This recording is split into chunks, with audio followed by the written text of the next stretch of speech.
영국의 천재 극작가 윌리엄 셰익스피어는 그의 생애 동안 37개의 희곡을 남겼습니다.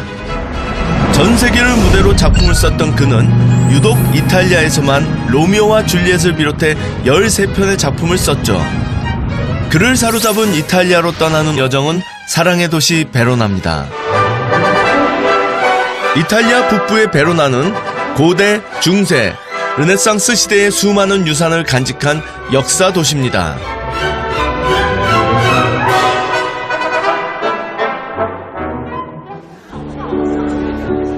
여기가 그 유명한 줄리엣의 집입니다. 캐필러 가문의 집.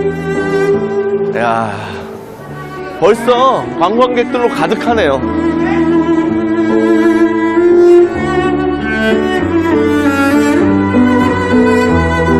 이게 지금 들어오는 입구의 양쪽 벽면이 정말 알아볼 수 없을 정도로 전 세계의 모든 언어로 사랑에 대한 고백, 약속 이런 것들이 쓰여 있습니다.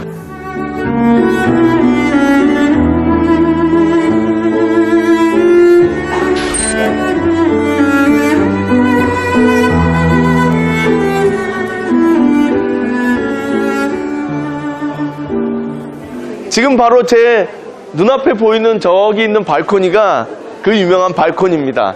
로미오와 줄리엣이 사랑을 고백하고 나누는.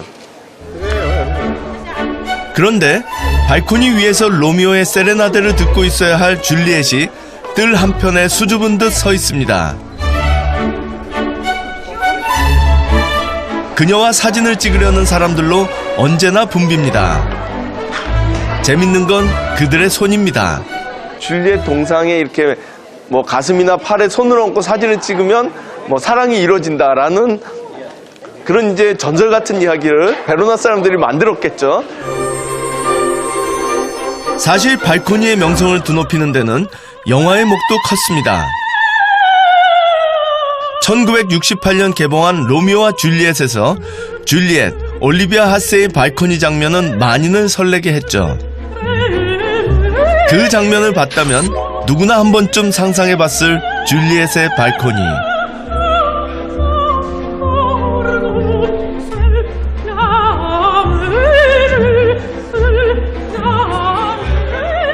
로미오 오 로미오, 당신은 왜 로미오인가요? 당신의 이름과 당신의 아버지를 버리고 저를 가지세요. 만약에 당신이 그렇게 할 수 없다면 나를 사랑한다고 맹세만 해주세요. 그러면 내가 캐플럿이라는 나의 이름을 버리겠습니다. 모든 사람들의 가슴 속에 사랑이란 이런 거구나. 사랑이란 이렇게 고백하는 거구나. 이렇게 사랑이 이루어지는구나. 인간이 만들어낸 가장 아름답고 애틋한 사랑의 전설은 이렇게 시작된 거죠.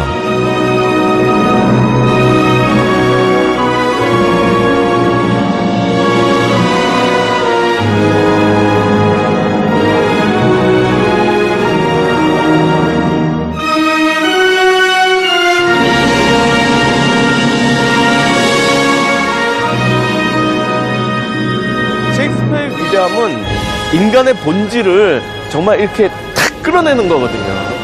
사랑이란 게 얼마나 위대하고 우리를 행복하게 만들고 그러나 우리를 또 고통스럽게 만듭니까?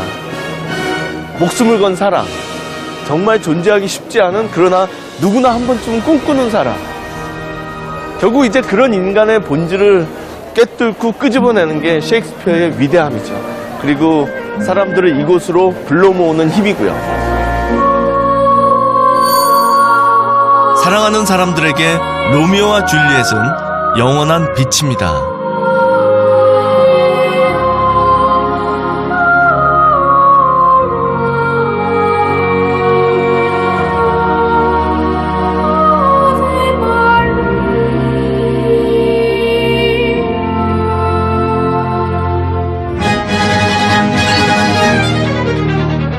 이제 저는 사랑의 얘기를 뒤로하고 베니스의 상인의 무대 베네치아로 향합니다.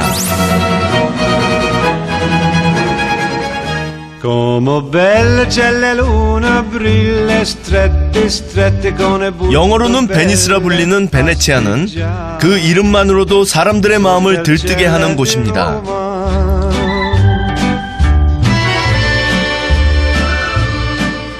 이탈리아 북동부에 위치한 이 도시는 120여 개의 섬과 그 섬들을 연결하는 150여 개의 운하로 이루어져 있습니다.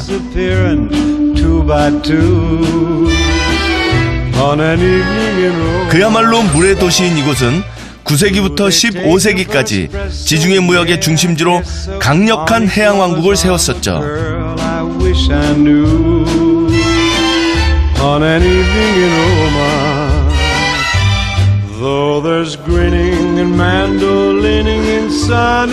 이곳이 바로 산마르코 광장입니다. 아, 정말 넓고 아름답죠? 베네치아는 인류 역사상 가장 유명한 상인의 나라거든요. 여기는 귀족이고 상인이니까요. 그들이 가졌던 부와 누렸던 권력, 이 모든 것들이 바로 여기에 있습니다. 베네치아의 영혼이라 불리는 산마르코 대성당입니다.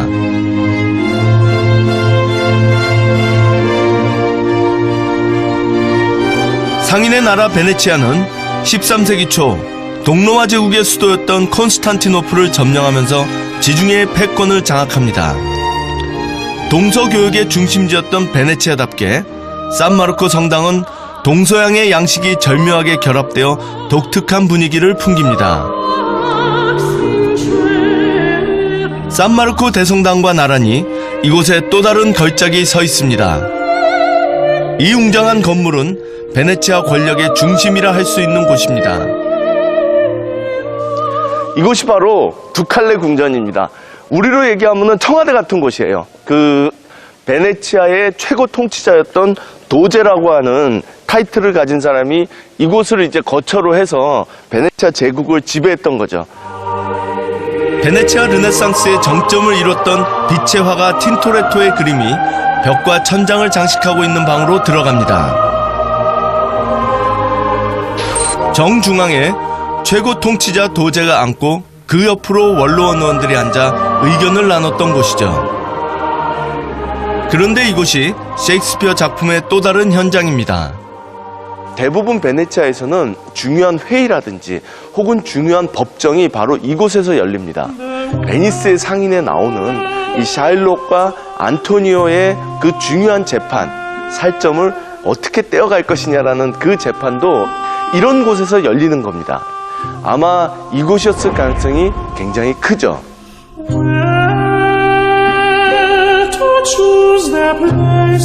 샤일록은 안토니오로부터 반드시 살 1파운드를 받아내야겠다는 입장이었는데요. 그때 재판관 역할을 맡게 되는 안토니오의 친구의 부인이었던 포르치아는 끊임없이 자비를 베풀어달라고 얘기를 합니다.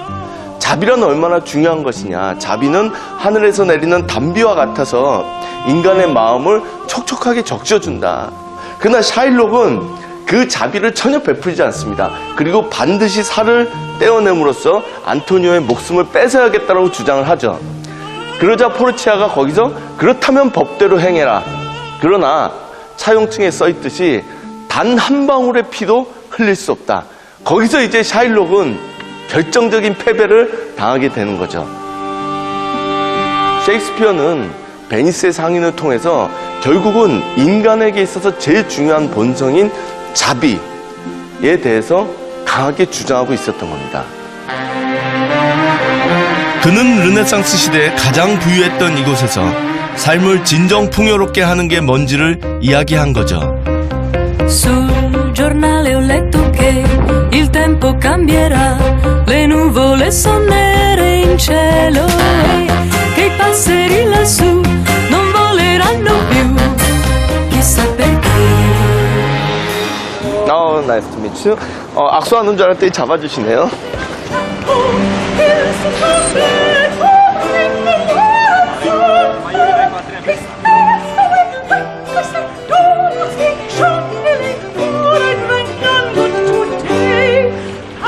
역시 베네치아는 배를 타야 돼요. 배를 타야 여기가 진짜 해상 도시다라는 걸 느낄 수가 있거든요. 베네치아를 대표하는 리알토 다리입니다. 이 리알토 다리는 당연하게도 베니스의 상인의 주요 무대 중에 한 곳입니다. 샤일록이라고 하는 고리대금업자와 안토니우스라고 하는 이 상인도 이 리알토 중심으로 상업 활동을 하고 금융 거래를 하거든요. 사실 대운하에는 16세기가 될 때까지 제대로 된 다리가 없었습니다. 그러다 16세기 말에 최초로 건축된 다리가 바로 이 리알토 다리입니다. 아치 모양의 아름다움과 다리 위에 화려하게 장식된 아케이드 점포들로 이곳의 명물이 됐죠.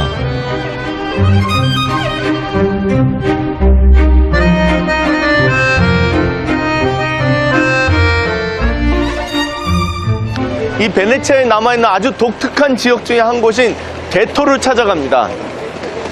게토라는 거는 중세 때부터 유럽 각 도시에 있었던 유대인의 밀집 거주 지역이거든요. 이곳이 바로 베니스의 상인에서 유대인 고리대금업자 샤일록이 살았던 곳이기도 합니다.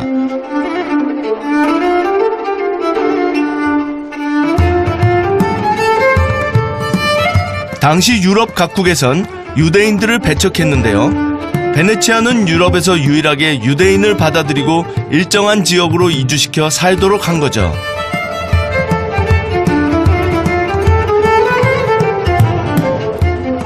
베니스는 왜 유대인들을 이렇게 받아들여서 어쨌든 그들을 보호해가면서 이 베니스에 살도록 했을까? 결국은 강대국이 되는 비결은 관용이거든요. 상업은 자유를 먹고 자라는 겁니다. 베니스는 상업국가였고 누구보다도 금융의 존재, 자유로운 분위기의 존재를 중요하게 생각했던 거죠.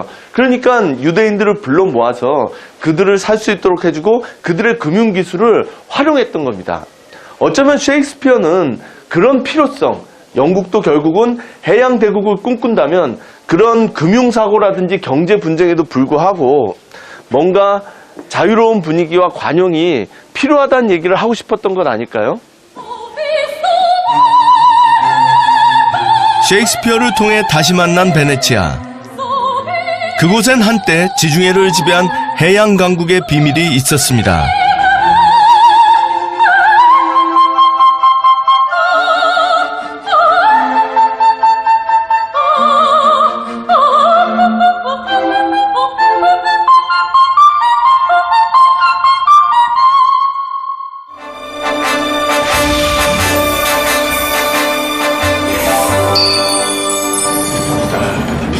Non, rien de rien.